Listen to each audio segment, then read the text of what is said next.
वालेकुम जी, मैं हूं आपकी होस्ट वर्दा बट फ्रॉम बिजमाइंड। उम्मीद है आप सब खैरियत से होंगे। जैसा कि आप जानते हैं, बिजमाइंड का विजन ऐसे लोगों को प्रमोट करना है जिन्होंने एंटरप्रेन्योरशिप में, इनोवेशन में, कम्युनिटी सर्विस के लिए अपनी खिदमात सरअंजाम पेश की हैं। वक्त के समंदर में जो गौहर नायाब होता है, हर लहजे में उसका नाम, उसकी पहचान होता है। आज के हमारे पॉडकास्ट में एक ऐसी शख्सियत मौजूद हैं जिन्होंने कारोबारी बरादरी में अरसे दराज से अपनी खिदमात सरअंजाम दे रहे हैं। चाहे कराची चैम्बर ऑफ कॉमर्स हो, कोरंगी एसोसिएशन हो या क्लियरिंग एंड फॉरवर्डिंग की कोई फेडरेशन, आप हर जगह मौजूद होते हैं।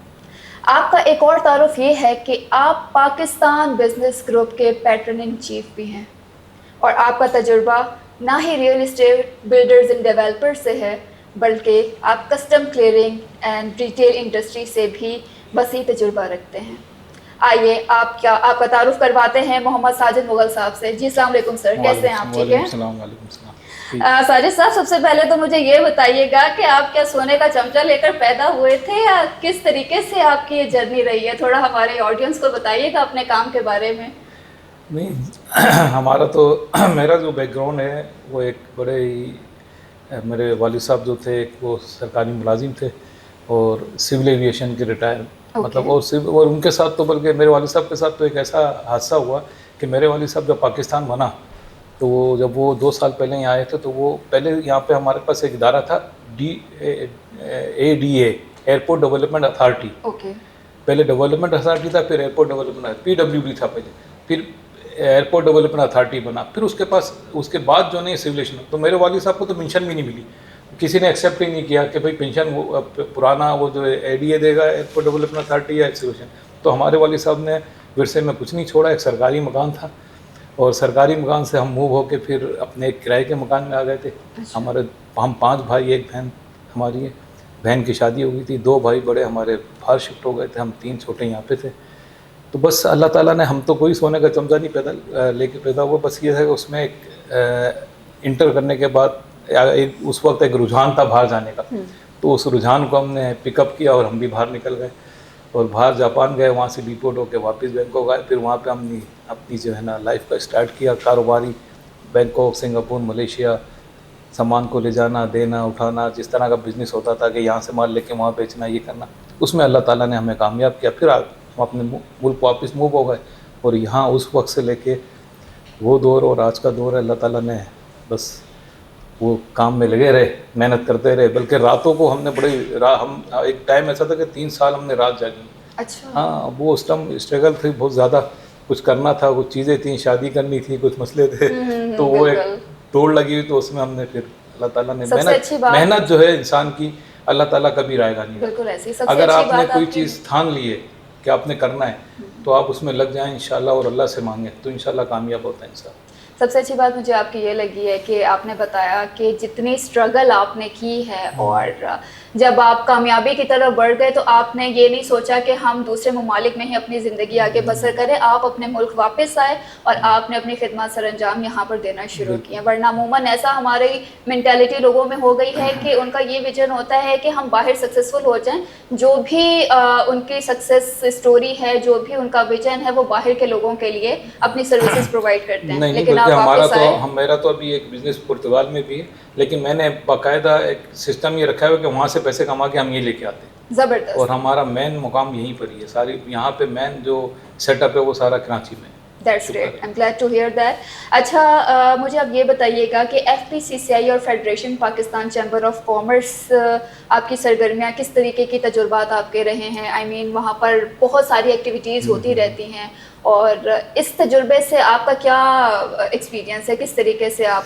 असल में ये पाकिस्तान का जो बिज़नेस सबसे बड़ा बिज़नेस फोरम है, जितनी एसोसिएशन है और जितने चैम्बर हैं सब इसमें जम होते हैं। तो ये एक ऐसा प्लेटफॉर्म है जहाँ से हम लोगों के लिए कोई भी आवाज़ ऐसी, छोटे बिजनेसमैन हो या बड़े बिजनेसमैन हो या किसी कोई एसोसिएशन के कोई इश्यूज़ हैं या चैम्बर कोई इश्यूज़ हैं, इस प्लेटफॉर्म से आवाज़ आला हुकामों तक फ़ौरन पहुँच जाती है और वहाँ से उनकी मसाइल का हल निकाल लिया जाता है। तो इसलिए फेडरेशन में मैं एक कमेटी का कन्वेनर भी हूँ, जो airport custom and air unit का। तो एयरपोर्ट पाकिस्तान के जितने एयरपोर्ट हैं वहाँ पे जितने भी टर्मिनल हैं वो सब मेरे उसका मैं जो वहाँ के मसाइल हैं उनको मैं देखता हूँ। माशाल्लाह बहुत सारे ओहदों पे फायज है आप साजिद साहब। अच्छा साजिद साहब, मुझे ये बताइएगा कि पाकिस्तान बिजनेस ग्रुप, ये जो PBG है, किस तरीके से कारोबारी बरादरी के लिए फ़ायदेमंद है?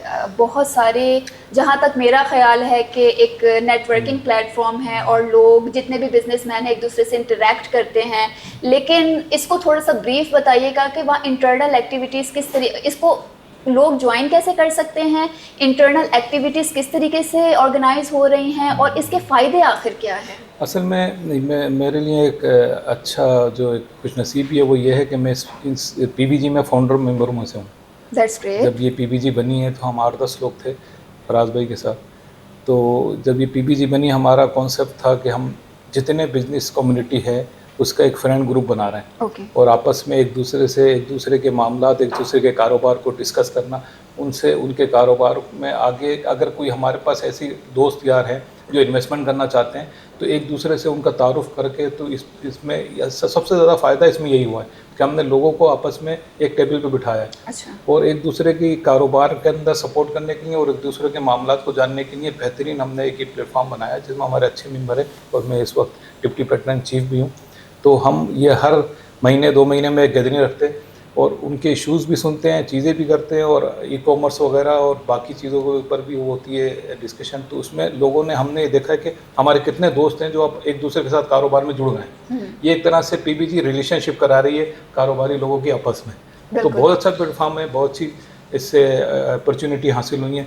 तो मैं बोलता हूँ ज़्यादा बिजनेस लोग, एक तरह से आपने देखा है दुनिया में एक वो चल रहा है, ये रोटरी सिस्टम चल रहा है, रोटरी क्लब का। तो रोटरी क्लब का भी यही तरीका है इंटरनेशनल लेवल पे कि वो एक दूसरे को जोड़ने का जरिया बोलते पे एक प्लेटफॉर्म पे लाके बिठाते हैं, आपस में डिस्कशन होती थी। ये हमने एक वही तरीका निकाला और बहुत अच्छा इसमें हमने कामयाबी हासिल की है। हमारे इसमें जो हैं फराज साहब हैं, अली अर्श हैं, नासिर हैं, तो ये मतलब सारी टीम अच्छी है माशाल्लाह। बड़ा अच्छा इसमें लोगों को फ़ायदा हुआ है बहुत ज़्यादा कारोबारी लेवल। साजिद साहब, आपने अभी डिस्कस किया कि किसी को अगर अपना कारोबार शुरू करना हो और उनको इन्वेस्टमेंट की ज़रूरत है तो आप लोग कनेक्ट करवा देते हैं एक दूसरे के साथ। मुझे ये बताइएगा कि इससे यूथ को कैसे फ़ायदा हो सकता है? आप जानते हैं कि एक अच्छा खासा रेशो यूथ का हमारे पास मौजूद है जिनके पास इतने सारे आइडियाज़ हैं लेकिन उनको प्लेटफॉर्म नहीं मिल रहा, उनको इन्वेस्टर नहीं मिल रहा कि किस तरीके से वो उनको पिच करें, जाके कैसे इंटरेक्ट कर सकें। तो हमारी यूथ के लिए किस तरीके से PBG फ़ायदेमंद रह सकता है? PBG में आपने देखा PBG के जो मेंबर हैं, PBG में कोई ज़रूरी नहीं है कि हम कोई बिजनेसमैन ही इसमें आ रहा है। इसमें हम लोग जो स्टूडेंट हमारे हैं, जो इस वक्त यूथ जो अपनी एजुकेशन फाइनल कर लेते हैं और वो कोई अपॉर्चुनिटी ढूंढने के लिए आते हैं, तो हम उनके लिए यूथ प्रोग्राम भी अलियर साहब ने भी अभी बीच में करवाया था, सबको आपस में इंट्रोडक्शन करवाई थी। तो वो भी हमारे एक सेमिनार होते हैं, उसके अंदर हम बुलाते हैं बाकायदा, और उनकी ई-कॉमर्स पे भी हमने 2-3 जो है ना सेमिनार करवाएं। तो इसके अंदर हम उनको एक ऐसा मौका देते हैं कि वो एक दूसरे से बिजनेसमैन से मिलते हैं, आते हैं, बैठते हैं, या इन्वेस्टर से मिलते हैं, तो उनको कोई ना कोई इसमें एक अपॉर्चुनिटी मिल जाती है। और फिर दूसरा ये है कि आपको पता है कि हमारे यहाँ आजकल जो है ना सरकारी नौकरियों का तो वो आपको पता है कि किल्लत इतनी है कि है ही नहीं, और ख़ास तौर पे कराची वालों की। तो ये है कि जब वो बेचारे, जब वो कोई ऐसी एजुकेशन है जैसे कि कोई BBA कर रहा है, कोई मास्टर कर रहा है, तो इन लोगों को बेचारों को वो रिटेल बिजनेस में जो है ना, हमारे पास जैसे हमारा एक शोबा है, मेरा एक बिजनेस है, big by super store retail business है। तो हम क्या करते हैं कि अब जब आपस में बैठते हैं, मिलते हैं, तो हम उसमें उन्हीं यूथ में से कोई ना कोई अच्छे स्किल चुन लेते हैं। तो उनको उनको हमारी वजह से एक बेनिफिट भी मिल रहा है कि ठीक है जी, ई-कॉमर्स के लोग भी हमारे पास, ऑनलाइन का भी हमारे पास काम अच्छा है, और हमारे पास जो है ना हर इदारे में हमारे पास जो शोबे में इंडस्ट्रियल भी हैं, रिटेल बिजनेस वाले भी हैं, सब हैं, तो उसमें कोई ना कोई उनको अपॉर्चुनिटी मिल जाती है। बिल्कुल। तो हमारे पास तो ये बहुत अच्छा एक प्लेटफॉर्म है। ई-कॉमर्स से हम थोड़ा सा डिस्कशन को आगे करते हैं कि साजिद साहब, मौजूदा मुल्क की सूरत हाल को किस नज़र से आप देखते हैं? इसके बारे में आपकी क्या राय है, और ये बेहतरी की तरफ हम जा रहे हैं या मज़ीद हम पीछे की तरफ आ रहे हैं? किस तरीके की चीज़ों को ज़्यादा हमें फोकस इस वक्त करना ज़रूरी है? असल में इसके लिए तो मैं छोटी सी मिसाल दूंगा कि जैसे मेरे घर के मसाइल हैं, अगर मेरे घर के अंदर कोई मसाइल फाइनेंशियली पैदा होते हैं या कोई घरेलू मसला पैदा होता है, तो मैं फ़ौरन उसके हल के लिए निकलता हूँ कि यार ये मसले को हल करना है ताकि घर का निज़ाम अच्छा हो जाए। फाइनेंशियली कमी है तो उसका मैं एक्स्ट्रा कोई आमदनी जनरेट करता हूँ और उसके लिए अपने बजट बनाता हूँ और बजट बना के अपने घर के निज़ाम को सही करता हूँ। इसी तरह अगर हमारे हुक्मरान आज अगर ये तहैया कर लें कि पाकिस्तान को क्राइसिस से निकालना है तो इन कोई मसला नहीं है। पाकिस्तान में अल्लाह ताला ने बड़े ज़राए दिए हैं, बड़ी मादनियात हैं, बड़े ज़खायर हैं, सब कुछ हो सकता है, बस टीम अच्छी आ जाए तो सब काम हो सकते हैं। भाई इतना सा मैं एक ये कह सकता हूँ कि इसमें पता नहीं क्या मजबूरियाँ हैं इन लोगों की, क्या मसाइल हैं, कोई मसला नहीं है। पाकिस्तान क्राइसिस से निकल सकता है। हमारे पास इसका रोड मैप है, हमारे पास थिंक टैंक है पूरे, हमारे जो PBG के जो हमारी पूरी जो कमेटी है, जो मेंबर हैं सारे, इसमें एक से एक माशाल्लाह से पढ़ा लिखा और एक से एक कारोबारी बिजनेस टाइकून है। तो सब मसाइल हमारे सामने हैं, सब नज़रों में है, लेकिन उस पर डिस्कस हमने तो भाई बजट में बड़ी सिफारिशात दी हैं, फेडरेशन से भी गई है, सबसे गई है, लेकिन उसमें से एक आध सिफारिशात को लिया गया है, कुछ भी नहीं है। मतलब 60% कराची जो है ना वफाक को पाल रहा है, लेकिन इसी कराची को ये और देखें ना, जहाँ से आपको टैक्स जनरेट होता है या बजट आता है तो उसको आप और अच्छा तरक्की दें ताकि और बजट आपका बढ़े। ये यहाँ से जो है ना दिन ब दिन ख़त्म करना चाह रहे हैं। तो अल्लाह ताला इनको अकल दे कि मतलब सब ज़रा हैं अगर करना चाहें तो बिल्कुल इसी तरीके से जैसे आपने थिंक टैंक की बात की है, शार्क टैंक पाकिस्तान आपने देखा होगा कि लॉन्च हो चुका है, उसके आई थिंक सेगमेंट्स भी रिकॉर्ड हो चुके हैं और आई थिंक कि अब तक का ये बेस्ट इनिशिएटिव है अगर तो ये लॉन्ग टर्म सर्वाइव कर पाए तो, वरना हमारे पाकिस्तान में बहुत सारी ऐसी चीज़ें होती हैं जो इतनी ज़्यादा सस्टेनेबल नहीं रहती। इनिशिएटिव तो बहुत सारे लोग ले रहे होते हैं लेकिन कुछ टाइम बाद उसका कोई रिकॉर्ड मौजूद नहीं होता। आप जानते हैं कि ई-कॉमर्स इंडस्ट्री कितने बुरी तरीके से तबाह होते होते बची है इंटरनेट के प्रॉब्लम की वजह से। हमारे यहाँ हर साल हज़ारों की लाखों की तादाद में बच्चा ग्रेजुएट होकर निकलता है और फिर अपनी सीवियाँ लेके नौकरी ढूंढने के लिए वो निकल जाते हैं, लेकिन हमारे पास नौकरियाँ नहीं हैं। ई-कॉमर्स एक ऐसा प्लेटफॉर्म आया कि लोगों को एक राह नज़र आ गई कि अगर हमारे पास नौकरी नहीं है तो हमारे पास ये स्किल्स हैं कि अगर हम इस स्किल्स को पढ़ लेते हैं, समझ लेते हैं, सीख लेते हैं तो घर बैठे हम अर्निंग कर सकते हैं।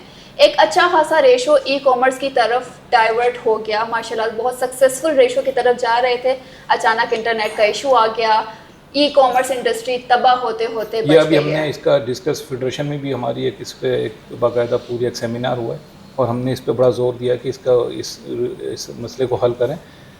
जो IT का और जो इसका मसला आ गया नेट का, ये इसकी वजह से एक नहीं मतलब आप समझे 500 ऐसे कारोबार हैं जो डिस्टर्ब हुए हैं, क्योंकि हमारा एक शूज़ का भी हमारा एक इंडस्ट्री है और उसके अंदर हमारे ब्रांड भी हैं, कुछ फर्स्ट स्टेप भी है और हिल्स भी है। तो हमारा जो ऑनलाइन का सेल थी बिल्कुल तबाह हो गई है। जो पहले आप समझेंगे 20% हमारा जो रिटेल बिजनेस था वो ऑनलाइन संभालता था, वो बिल्कुल ख़त्म। इसी तरह तमाम ब्रांड, जितने भी ब्रांड हैं, वो सब बेचारे पाकिस्तान में परेशान हैं। हर ब्रांड, क्योंकि आपको पता है कि लोगों के आपको बिजली गैस पानी के चक्कर में बाइंग पावर कम हुआ है, तो बाइंग पावर कम को हम क्या कर रहे थे, वो ऑनलाइन के ज़रिए रिकवर कर रहे थे कि चले भी कुछ रिटेल बिजनेस है और कुछ ऑनलाइन। तो वो ई-कॉमर्स बहुत ज़्यादा डिस्टर्ब हुआ। गवर्नमेंट को चाहिए इसके ऊपर फ़ौरन एक्शन लें। कितने कारोबारी बच्चे जो अपनी स्टडी क्लियर करने के बाद अपना ऑनलाइन बिजनेस से जुड़ गए थे, वो सब परेशान है बेचारा। वो सब, मेरा अपना बेटा अभी उसने शूज़ का एक ऑनलाइन का बिज़नेस किया था, उसका माल घर पे पड़ा है और वो बेचारा जो ना बहुत डिस्टर्ब है, बिल्कुल भी उसको जो ना उसमें वो नहीं हो रहा। तो गवर्नमेंट को इसकी तरफ फ़ौरन तवज्जो देनी चाहिए। बिल्कुल आप सही कह रहे हैं कि इस तरीके के इश्यूज़ को फौरी तौर पे रिजॉल्व करने की ज़रूरत है। अगर तो हमारी गवर्नमेंट बहुत ही प्रोएक्टिव तरीके से काम कर सकती है तो वो हमसे ज़्यादा खुश, आवाम से ज़्यादा खुश और कौन हो सकता है।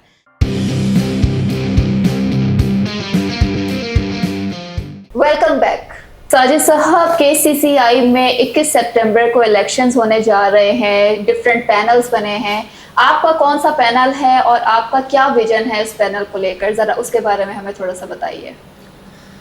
आपको पता है कि कराची चैम्बर ऑफ कॉमर्स में 5 साल से एक ग्रुप जो BMG बरसर इक़्तिदार रहा है, और क्योंकि आपको ये कराची चैम्बर ऑफ कॉमर्स और TDF जो ना, ये स्मॉल इंडस्ट्रीज़ के लिए बनाए गए थे ख़ास तौर पे। क्योंकि आपको 5, 8 से 10 साल पहले जब ये कानून बना था, इसमें ये देखा गया था कि हमने बड़ी इंडस्ट्रीज़ तो अपने आप को वैसे भी पाल लेती हैं और बड़ी इंडस्ट्रीज़ के पास ज़राए भी हैं।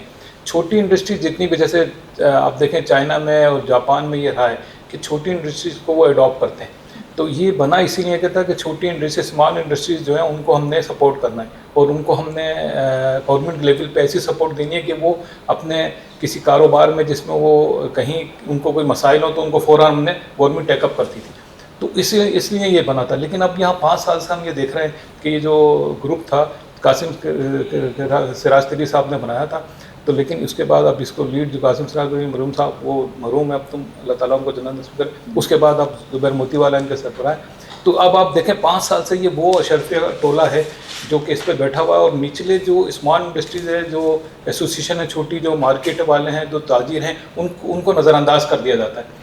तो हमने इस वक्त ये हमें ज़रूरत पड़ी है कि हमने कराची बिजनेस अलायंस के नाम से एक ग्रुप अलायंस बनाई है। उसके अंदर हमने जितने एसोसिएशन वाले हैं, छोटे मार्केट वाले और स्मॉल इंडस्ट्रीज को हमने प्रमोट करने के लिए हमने ये 30 कैंडिडेट हमने अपने तैयारी कर लिए और हमने उनके फॉर्म वो उठा लिए हैं और वो बना लिया पूरा ग्रुप। तो उसमें हमने जितनी एसोसिएशंस हैं और जितने इंडस्ट्रीज़ हैं छोटे स्मॉल, वहीं से हमने कैंडिडेट चुने। हमने इसमें कोई बड़ा इंडस्ट्रियल बड़ा वो नहीं है, इंडस्ट्रियल भी हैं हमारे साथ बड़े, लेकिन हमने सारी नुमाइंदगी को जमा किया है ताकि सब अपने अपने मसाइल, अपनी अपनी चीज़ों को हमारी उसी प्लेटफॉर्म पे अपने खुद डिस्कस करें जाके। क्योंकि हम ये देखते हैं कि आपको पता है कि एक सरकारी मुलाजिम भी हैं हमारे टीडेप के, हमारे जो चेयरमैन हैं जुबैर मोती वाला साहब, और फिर एक वो एसोसिएशन भी चला रहा है, उसके भी प्रेटर इन चीफ है। तो वो कैसे गवर्नमेंट के खिलाफ बोल सकते हैं? नहीं बोल सकते। कुछ इश्यूज ऐसे होते हैं जो गवर्नमेंट नाजायज़ टैक्सेस लगा रही है, नाजायज़ वो 60,000 रुपये का आपने देखा दुकानदारों के साथ कि मंथली 60,000 सबने देने नहीं भी। एक अकाउंटेबिलिटी होती है। किसी के 2 लाख भी बन सकते हैं महीने के, किसी के 10,000 भी नहीं बनते। तो ये कोई निज़ाम नहीं है। अमूमन इस तरीके से होता है कि डिफरेंट लॉबीज बन जाती हैं और पर्टिकुलरली एक क्लास को लोग पकड़ लेते हैं कि अगर एलीट क्लास है तो हमारा जॉनरा ही यही है कि हमने एलीट क्लास को टारगेट करना है। छोटा बिजनेसमैन और वो अपनी आवाज़ पहुंचा भी नहीं सकता। बिल्कुल यही है, हमारे यहाँ ये निज़ाम है। तो हमने उस निज़ाम के खिलाफ एक अलायंस बनाई है कि देखें आप कराची के सारे जितने एसोसिएशन हैं सब हैं हमारे साथ हैं। तो अल्लाह ताला कामयाबी करे। नीचे से आपका कहना है कि इनकी आवाज़ों को हम ऊपर तक पहुँचाएं, हर तबके के लोग। तो इसलिए हमें ज़रूरत महसूस हुई थी अब ये नया अलायंस बनाए और हमने इसमें जो है अपना पैनल खड़ा कर दिया है। इंशाल्लाह 21 सितंबर में इलेक्शन है, तो सब साथ दें। हमारी दुआएं आपके साथ है। इंशाल्लाह बहुत अच्छा विजन लेकर आप आ रहे हैं और ये हमारे माशरे के लोगों को वाकई ज़रूरत है कि कोई नेगलेक्ट ना हो जाए, वरना अमूमन फेवरेटिज़म बहुत ज़्यादा पीक पर चल रहा होता है। हर कोई अपने दोस्तों को, अपने करीबी रिश्तेदारों को प्रोटोकॉल देने की कोशिश कर रहे होते हैं और ऊपर वाला बहुत ज़्यादा ऊपर जा रहा है, नीचे वाला बहुत ज़्यादा नीचे चला जाता है। बहुत अच्छा विजन है आपका। अच्छा साजिद साहब, मुझे बताइएगा कि रियल इस्टेट, कस्टम क्लियरिंग और रिटेल इंडस्ट्री में आपके तजुर्बात क्या कहते हैं? रियल इस्टेट का तो काम मैंने खैर शुरू जो अपना कारोबारी जो सही मायनों में स्ट्रक्चर किया वो हमने क्लियरिंग एंड फॉरवर्डिंग शिपिंग से किया है। क्योंकि वो मेरा एक शोबा था, मेरी एक कंपनी थी पुरानी, उससे मैंने काम शुरू किया। और आपको पता है जब अल्लाह ताला सलाहियत पैदा करता है, कुछ इजाफा होता है पैसे में, तो फिर वो रियल इस्टेट और कंस्ट्रक्शन की तरफ भी चला जाता है पैसे इन्वेस्टमेंट करने। तो हमारा वो तजर्बा उसमें अच्छा रहा है इस वक्त। लेकिन जो प्रॉब्लम हो गई है रियल इस्टेट्स और कंस्ट्रक्शन का सेक्टर को, वो बहुत ज़्यादा बेचारे क्राइसिस में। गवर्नमेंट की कुछ नाकिस पॉलिसी की वजह से इतना बड़ा एक सेक्टर है जिसमें लाखों लोग रोज़गार से मुंसलिक थे। आप देखें एक घर बनता है, उसके अंदर लकड़ी का काम करने वाला और सीमेंट बिजली बेचने वाला और इसके अंदर मजदूर लेबर तबका और इसके अंदर इलेक्ट्रिक डिपार्टमेंट, मतलब आप समझे कि हर सेक्टर का जो कारोबार था इस कंस्ट्रक्शन सेक्टर से मुंसलिक था। और ये इस वक्त बहुत ज़्यादा तबाही बुरी हालत में है, कोई इसका पुरसान हाल नहीं है, सारी कंस्ट्रक्शन रुक चुकी है। गवर्नमेंट को इसके बारे में कोई ना कोई अच्छा पैकेज देना चाहिए। इस वक्त ये बहुत मतलब आप समझ लें कि लाखों लोग बेरोजगार हो गए, लाखों कारोबार ख़त्म हो गए। लकड़ी का काम, इलेक्ट्रिक का काम, हार्डवेयर का काम, सीमेंट का, हर चीज़ इससे मुंसलिक है। तो ये एक टर्नओवर था, इसको इन्होंने रोक दिया। बहुत मतलब अब मेरी समझ में नहीं आता कि इसकी तरफ देखते क्यों नहीं है। और लोग हमारे यहाँ एक आबाद ग्रुप है, हमारे यहाँ एक एसोसिएशन है, सब इसके बारे में हुकूमत को बार बार जो है राय दे रही है, लेकिन मेरे ख्याल से इन लोगों को फिक्र ही नहीं है। साहब, यही से एक सवाल क्रिएट होता है कि आखिर हमारे फिर पाकिस्तान में ऐसा कौन सा कारोबार है जो हम फ़ख्र से ये कह सकते हैं कि हाँ भाई पाकिस्तान में ये वाला कारोबार जो है वो सक्सेसफुल है? ई कॉमर्स इंडस्ट्री है, उसके साथ प्रॉब्लम हो गया। रियल इस्टेट इंडस्ट्री है, उसके साथ प्रॉब्लम हो गया। इंपोर्ट एक्सपोर्ट में कभी ना कभी कोई ना कोई इशू आ जाते हैं। आखिर आपको क्या लगता है कि ऐसा क्यों हो रहा है, और कौन सी ऐसी चीज़ है जो हम फ़ख्र से कह सकते हैं कि ये चीज़ पाकिस्तान में बहुत अच्छी चल रही है? सर असल में देखें, मैं बताऊं आपको, एक टर्नओवर चलता है मार्केट में सारी दुनिया में ना। अब मैं पुर्तगाल में हूँ, वहाँ पे उन्होंने देखा हुआ है कि रियल ये जो हमारे यहाँ उनके यहाँ टूरिज़्म ना बहुत ज़्यादा है। टूरिज्म, यानी कि मैं लिस्बन छोटा सा शहर है और वो उनका बहुत इतनी टूरिज़्म है कि वो टूरिज़्म पे अपना बजट बना लेते हैं पूरा। हमारे यहाँ कोई सेक्टर भी ऐसा नहीं है। क्यों नहीं है? वजह क्या है? एक टर्नओवर रुक गया पूरा।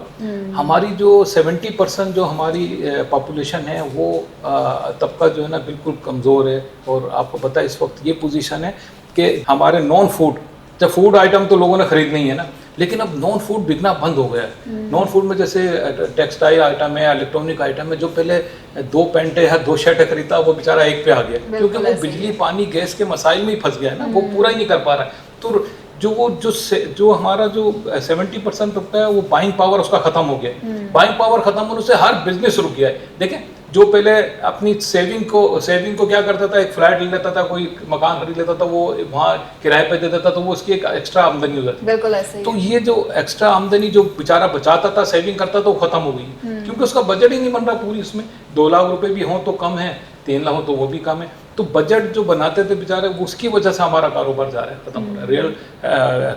रिटेल बिजनेस भी जा रहा है। और आप मैं बताऊं, मेरे 3 ब्रांड वालों को मैं जानता हूं बेचारे, जो बोलते हैं यार अब हमारे खर्चे भी नहीं निकल रहे हैं कि हम हमारी 40 शॉप्स हैं पूरे पाकिस्तान में, 40 शॉप्स के ऊपर जो 2-2.5 करोड़ महीना आने हैं एक्सपेंसेस के, वो भी नहीं रिकवर हो रहे। तो इसकी वजह से कारोबार जा रहा है। इनको चाहिए कि दरमियाने तबके के लिए भी ऐसी सहूलत पैदा करें, बिजली के मसले को पहले हल करें। सबसे बड़ी बिजली अगर यूनिट को, और इसके जो उसमें इन्होंने पैसे बनाए हो, जैसे पंजाब में हमने सुना है कि 14 रुपये शहबाज शरीफ साहब ने एक रिलीफ पैकेज दिया है, तो ये कराची के लिए भी होना चाहिए था, बल्कि पूरे पाकिस्तान के लिए होना चाहिए। तो ये चीज़ें जब तक ये नहीं करेंगे तो उस वक्त तक मेरा ख्याल है कि बिजनेस, क्योंकि देखिए ना, अभी कोई इंडस्ट्रियल है, कोई माल बना रहा है तो उसने बेचना तो मार्केट में ही है ना।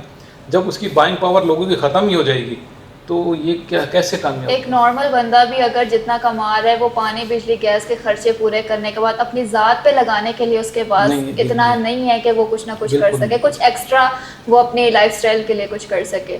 बहुत बुरी कंडीशन में इस वक्त हमारी कौम चल रही है, हमारा मुल्क चल रहा है। तो उम्मीद ही हम बेहतर तरीके से कर सकते हैं। बाकी आपके जो इलेक्शंस हो रहे हैं, हम आपको बहुत ज़्यादा मुबारकबाद देते हैं, बहुत सपोर्ट करते हैं उसके लिए। बहुत अच्छा विजन लेकर आप आगे चल रहे हैं और मुझे पूरी उम्मीद है कि बहुत सारे लोगों के जो मसले मसाइल हैं वो एक जायज़ आवाज़ तक पहुँच सकें, और उनके जो मसले मसाइल है वो कहीं ना कहीं उनका रिजॉल्व होने का कोई ना कोई वो चीज़ आखिर में फिर मैं यही कहूँगा कि मैं पूरी दुनिया में घूमता हूँ, सब जगह जाना आना है मेरा।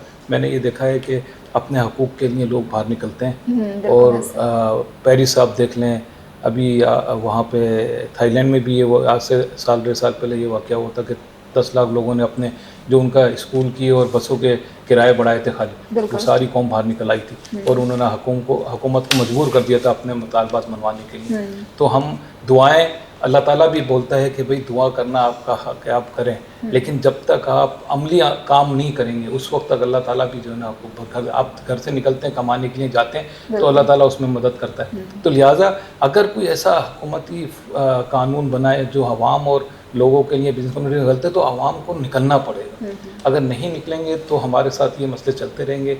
हमें अपनी आवाज़ आला हुकामों तक पहुँचानी चाहिए, निकलना चाहिए। और ऐसे लोग जो आप समझते हैं कि हमारे अवाम के लिए अच्छे हैं और वो अवाम का दर्द रखते हैं तो उनको सपोर्ट करना चाहिए। बिल्कुल साजिद साहब, बहुत अच्छी बात आपने कही है। आखिर में मुझे बताइएगा कि नौजवान कारोबारी हजरात को क्या मशवरा देना चाहेंगे, एक एडवाइस हमारी नौजवान नस्लों के लिए जो आपके लिए। इस वक्त तो हमारे मुल्क के नौजवान बेचारे सिर्फ वो बाहर जाने के उसमें लगे हुए हैं सारे। बिल्कुल ऐसा ही है, और इतना लोड है पासपोर्ट बनने में और इसमें कि वो बेचारे यहाँ, क्योंकि आपको पता है यहाँ कारोबार की और बिज़नेस की जो शॉर्टेज है तो उसके नौकरी की जो उसकी वजह से बेचारे बहुत परेशान हैं। लेकिन फिर भी मैं ये कहूँगा, मैंने एक पठान से एक काम सीखा है छोटा सा, कि वो हर नए इलाके में एक चाय की दुकान खोल देता है, होटल खोल देता है। बिल्कुल। और वो 2-3 लाख रुपए लगाता है और जब वो इलाका थोड़ा सा डेवलपमेंट हो जाता है वो 10-20 लाख रुपए का बेच के फिर आगे दोबारा वो जाके एक नई वो कर लेता है। और वो देखें आप कराची में हमारे यहाँ, बल्कि ये हुआ है हमारे डिफेंस में, अब 70% जो हमारे नौजवान ऐसे जो बेरोज़गार थे उन्होंने अपनी मदद आप छोटे छोटे रेस्टोरेंट और चाय खाने और कैफ़े खोलें और वो हैं। कामयाब हों। बिल्कुल तो ऐसे। लिहाजा ये ना सोचें कि काम छोटा या बड़ा है, क्योंकि अल्लाह ताला ने देखें जो रिस्क आपके नसीब में लिखा है वो आपको मिलना है। बिल्कुल ऐसे। शर्त ये है कि आपने निकल के थोड़ा सा करना है, बाहर जाना है। अगर बैठे हुए और अल्लाह से दुआ करते हुए आप करेंगे तो वो तो अल्लाह ताला ने तो जो आपके नसीब में लिखा है वो किसी तरह आपको दे ही देगा। लेकिन जब तक आप उसमें निचले लेवल से मेहनत नहीं शुरू करेंगे, और हमारे यहाँ आपने सोचा, आजकल मैंने देखा नौजवानों को बोलते हैं हमें कोई ऐसा काम बताएं जिसमें हम फ़ौरन 10 लाख रुपए कमाना शुरू कर दें। शॉर्ट टर्म तो शॉर्ट टर्म नहीं होता। मैं आज भी जिस अपने कारोबार से मुंसलिक था, जो मेरा ग्राउंड एक पुराना जो कारोबार था, मैं आज भी उससे मुंसलिक हूँ, उसको मैं नहीं छोड़ा। 10 कारोबार और शुरू कर दिए। तो लिहाजा जो आप छोटा कारोबार समझ के करते हैं कि वो छोटा ये अच्छा नहीं है, तो नहीं, ये ऐसी बात नहीं है। आप छोटा शुरू करें, इंशाल्लाह अल्लाह ताला उसमें बरकत डाल देगा। असल में हमारे जो यंगस्टर्स हैं उनका जो मेन माइंडसेट आजकल बना हुआ है वो ये है कि ग्रेजुएशन हो गया, मास्टर्स हो गया, अब 50,000 1 लाख की नौकरी मिल जाए। मैं आपको बताऊं, सबसे बड़ी हमारी मिस्टेक यहीं पर ही है। हम अपने बच्चों को पढ़ाते इसीलिए एक उनको सोच दे देते हैं कि आपने पढ़ने के बाद, आपने मास्टर करने के बाद आपने ये नौकरी करनी है। तो ये बहुत गलत है। हम दुनिया में पढ़ाई सिर्फ इंसान के निखार के लिए होती है, ताकि उसको उठना बैठना काम करना। जापान में 3 साल बच्चे को जो है ना इखलाक पढ़ाया जाता है। इखलाक क्या है कि किस तरह बात करनी है, किस तरह आपने माशरे में जाना है, किस तरह। तो लिहाजा पढ़ाई को आप ये ना समझें कि पढ़ने के बाद हमने कोई मास्टर वो कोई ऐसा काम करना है जिसमें हमने नहीं। पढ़ाई आपके अंदर निखार ला रही है। आप हर प्लेटफॉर्म पे आप मुकाबला कर सकते हैं पढ़ा लिखा आदमी। तो लिहाजा काम निचले लेवल से भी शुरू करें, कोई मसला नहीं है इसके लिए। तो पढ़ाई से कारोबार का कोई ताल्लुक नहीं है, नौकरी का कोई ताल्लुक नहीं है। पढ़ाई तो हमने कंप्लीट करनी है, और पढ़ाई एक नहीं, दोनों। हमारी जो इस्लामी पढ़ाई तालीम है वो भी हमने हासिल करनी है, और दीन और दुनियावी दोनों हासिल करनी है, तो आप कामयाब होंगे। अगर आपने देखे अपना नेचर छोड़ा, अपना दीन छोड़ा, तो फिर आपको कामयाबी नहीं आएगी। कामयाबी की शर्त ही अल्लाह ताला ये बोल रहा है कि आप मेरे रोड में को भी फॉलो करें, तो आप इंशाल्लाह कामयाब होंगे। खुदा को नाराज करके आप कामयाब होने की ख्वाहिश रखते हैं, तो ऐसा बिल्कुल भी नहीं है। बिल्कुल नहीं। ज़िंदगी में जो चल रहा है, दीनी और दुनियावी दोनों चीज़ों की आपको नॉलेज होनी चाहिए। बहुत अच्छी बात, खूबसूरत बात आपने कही है। बहुत शुक्रिया साजिद साहब आपका, आपने अपना कीमती वक्त हमें दिया। मुझे पूरी उम्मीद है कि जो हमें सुन रहे हैं, जिन्होंने आपके ख़यालात को सुना है, आपकी जर्नी को सुना है, वो बहुत ज़्यादा इम्प्रेस होंगे और हमारे साथ कनेक्ट रहें। और मैं अगेन आपको बहुत ज़्यादा अप्रिशिएट करती हूँ, मुबारकबाद देती हूँ कि आप, और बहुत ज़्यादा सपोर्ट करती हूँ कि इलेक्शन में आपको कामियाबी मिले, क्योंकि मैं बहुत मुतासिर हुई हूँ जिस विजन के साथ आप आगे बढ़ रहे हैं। और मैं एक मैसेज फिर दूंगा, कारोबारी जितने हमारे एसोसिएशन हैं, जितने हमारे बिजनेस इंडस्ट्रियल हैं, जितना तबका है, कि अपने आप को बदलने के लिए उठें और अपनी आवाज़ आला हुकाम तक पहुँचाने के लिए उठें। या इस वक्त की ज़रूरत है। अगर अभी भी हम नहीं उठेंगे तो फिर वही लोग अशरफिया जो 70 सालों से मुल्क को खा रही है, उनका फिर राज हमेशा कायम रहेगा। बहुत शुक्रिया साजिद साहब। थैंक यू, बहुत शुक्रिया आपका।